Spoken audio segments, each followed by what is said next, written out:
लागताड़ी तिवई सब रहियानु हो आदित होखिना सहैया।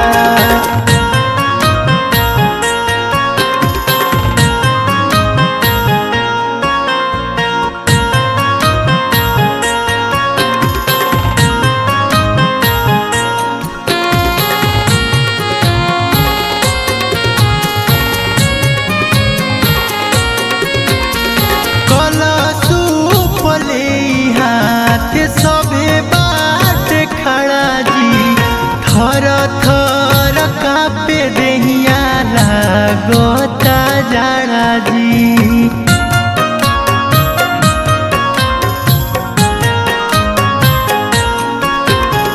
कलशुप ले हाथ सबे बखड़ा जी थर थर कापे देहिया लागता जाड़ा जी। भइल बाटे पानी फिटा किरियानु हो आदित होखिना सहैया। भइल बाटे पानी फिटा किरियानु हो आदित होखिना सहैया। अरघ के भइल अब बेरियानु हो आदित होखिना सहैया। अरघ के भइल अब बेरियानु हो आदित होखिना सहैया।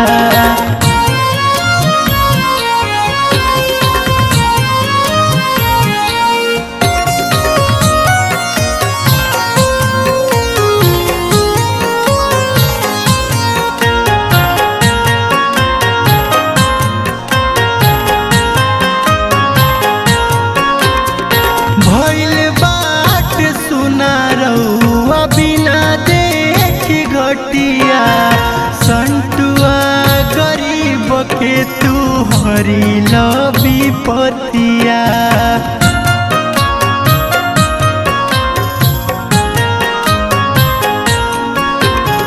भइल बाट सुना रउआ बिना देखी घटिया संटुआ गरीब के तू हरी विपतिया।